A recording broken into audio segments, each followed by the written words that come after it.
에제키엘 2장 8절과 이제 예레미야 15장 16절 여기에서도 또 비슷한 표현이 나옵니다. 하느님께 사로잡혀 세상에 반대받는 표적이 되었던 그분들, 에제키엘도 그렇고 예레미야도 그렇고 오늘 또 소명을 이렇게 이야기해야 될 이 요한도 마찬가지죠.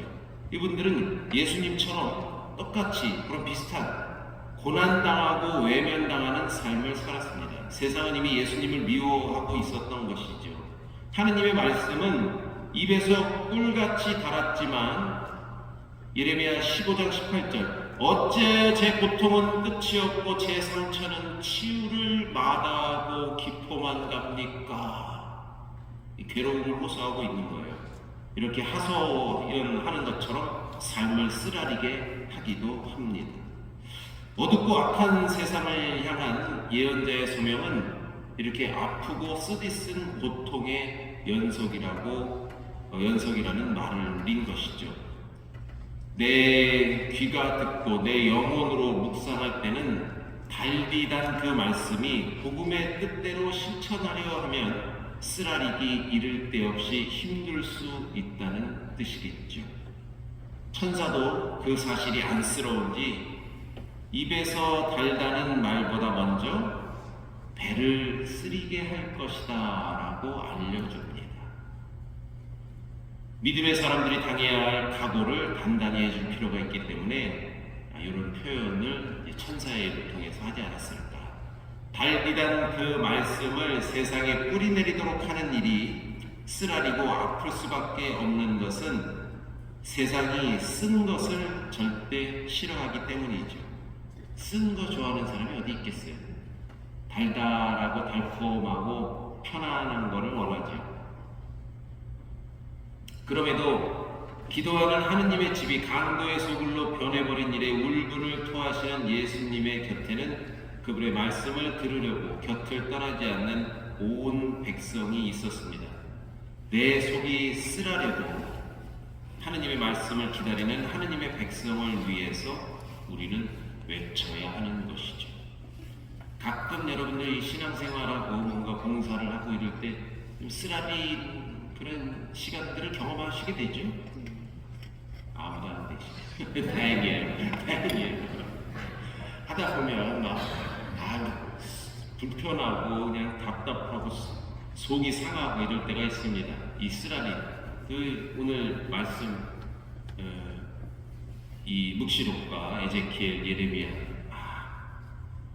이 말씀이 입에는 달지만 쓰라리게 할 것이다.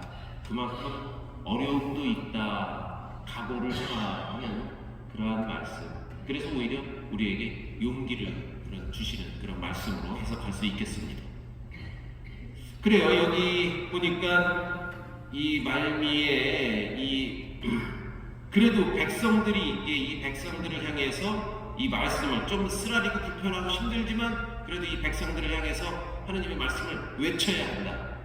에제키엘이나 예레미야나 요한도 이 사도 요한이라고 볼 수 있겠습니다만 이 요한도 백성을 위해 외쳐야 한다는 것이죠. 이런 소명이죠. 예언자의 소명. 바로 오늘 복음 말씀에 성전을 정화하시는 예수님의 모습을 바로 투영해 볼 수 있습니다. 여기 성전, 우리 모두가 다 주님의 말씀을 듣고 묵상하고 또 주님을 받아보시는 내가 성전입니다. 이 성전이 막 지저분해졌어요. 예수님께서 안 되겠군. 이 성전을 다 정화시킵니다. 우리 여러분들 각자가 다 정화되기를, 성화되기를 원하시죠. 채찍을 휘두르고 들러엎고 하시면서 정화를 시킵니다. 여기서 또 한 가지 이제 좀 우리가 주목해야 될 게 있는데 특히 루카복음에서 오늘 이 루카복음 이 성전 정화 이야기를 비교적 굉장히 짧게 다른 복음 말씀보다 짧게 언급을 했는데 이렇게 끝이 맺지요. 온 백성이 그분의 말씀을 듣느라고 곁을 떠나지 않았기 때문이다. 지도자들, 율법학자들은 예수님을 성전을 정화시키고 하니까 저 예수를 당장 없애야 되겠다, 안 되겠다. 사실 더 더 좀 뭐 실질적으로 보면 그 성전을 통해서 뭐 이렇게 좀 제가 약간 오바일 수도 있습니다만, 성전에서 물건을 사고 팔고 헌금을 내고 성전세를 내고 돈이 많아요. 그 돈이 이쪽으로 해서 정치자금으로 들어가고 이쪽도 고위층 인사한테 가고 하면서 좀 냄새가 나는 거죠. 썩는 거죠. 그런데 그걸 예수님이 와갖고 건드려? 이 돈줄을 건드려? 그러면 이 고위층에서 가만두겠어요? 사실은 이 성전 정화의 이야기는 예수님을 죽음으로 더 빨리 몰고 가는 그런 계기가 됩니다. 요한복음에 의하면 또 라자로를 살리는 그 사건을 통해서도 또 안 되겠다, 가만 놔두면 안 되겠다, 빨리 제거를 시켜야 되겠다. 이 고위층에서는 그렇게 본 거죠. 고위층은 그렇다 치고 반대로 루카는 여기서 우리가 주목할 이 표현, 백성들, 고위층 율법학자들과 완전 반대로 백성들을 표현하고 있어요. 백성들이 두려워서 어떻게 예수를 확 잡아 죽이려고 하는데 쉽지 않았다 하는 것을 지금 오늘 복음에 표현을 하고 있는 것이죠. 없앨 방법을 찾았으나 쉽지 않았다, 찾지 못하였다. 백성이 그분을 곁을 떠나지 않았기 때문이다, 이렇게 표현하고 있습니다. 고위층에서 지금 위에 정치 지도자들이 백성들 눈치를 봅니다. 정부에서 사실 어떻게 오늘날 우리 정부가 백성 눈치를 잘 보는지 모르겠네요. 잘 보고 있나요? 아니요. 안 봐요? 나름 착각이 있으신 것 같은데. 자, 뭐 똑같은 겁니다. 보세요.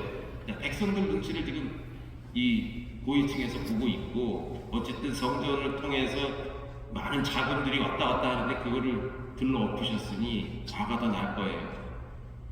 자, 루카는 이 마르코 복음에는 여기를 군중이라고 표현하고 있어요. 뭐 우리 말로는 좀 그게 군중이나 백성이나 어떻게 뭐 구분이 안 갈 수 있겠지만, 표현을 줄이자면 오클로스라는 말 대신에 라오스라는 그런 단어를 쓰는 건데, 어쨌든 백성이라는 이거를 써요. 근데 보세요, 이 백성이라는 표현이 마테오 복음에는 한 14번 정도 언급을 해요. 마테오 복음 전체에서. 그리고 마르코와 요한에는 2번만 언급해요, 백성이라는 표현이. 그런데 루카는 무려 36번을 언급을 합니다. 예를 들어서 좀 더 쉽게, 만약에 뭐 민중, 투사 뭐 이런 표현을 자꾸 쓴다 그러면 여러분 어떻게 생각하세요? 이쪽 좌측 사람 아니야? 좌측 사람? 이 극진 세력 아니야? 뭐 이럴 것 같아요. 좀 그런 느낌 오지 않으세요? 예를 들면 뭐 무슨 투쟁, 민중, 자유 막 이런 거에 막 이거 조금 이렇게 볼 수도 있는데, 물론 그게 더 익숙한 사람들도 많이 있어요.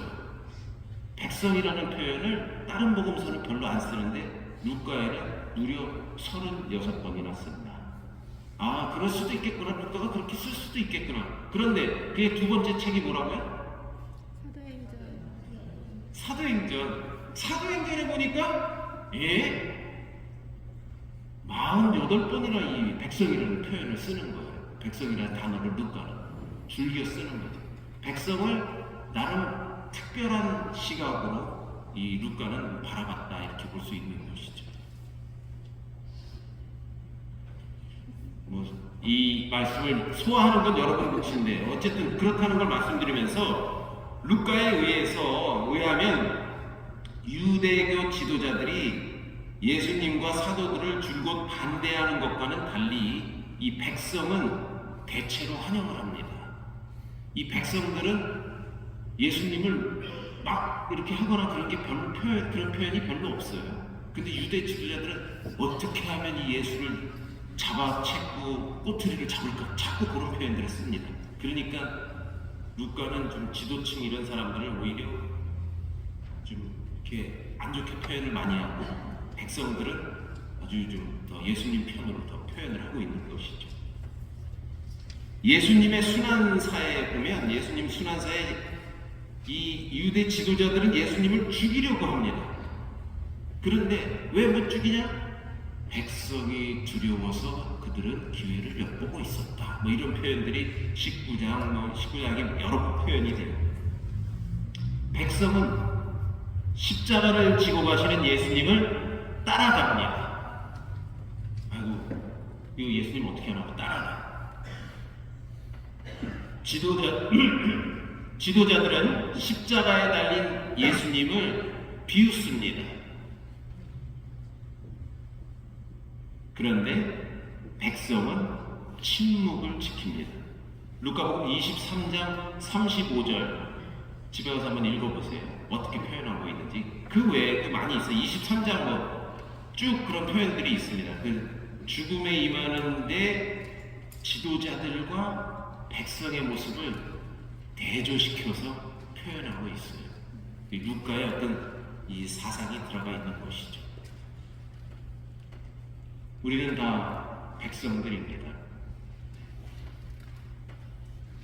우리의 모습도 여기서 한번 바라볼 필요가 있는 것이죠. 잘 따라가고 있는가? 또 예수님을 이렇게 쫓아서 그분의 뜻을 그와 함께 걸어가려고 하는가 하는 것도, 또 오늘 이 성전 정화 이야기를 통해서 나도 좀 더 정화되는 그러한 오늘 하루를 만들어 가도록 해야 하겠습니다. 또 명심해야 될 것은 좀 쓰지만, 속이 쓰리지만 또 우리가 외치고 선포해야 될 것, 묵묵히 걸어가는 우리의 발걸음, 그 발걸음을 항상 유지해야 한다 하는 그런 교훈도 오늘 얻을 수 있겠죠.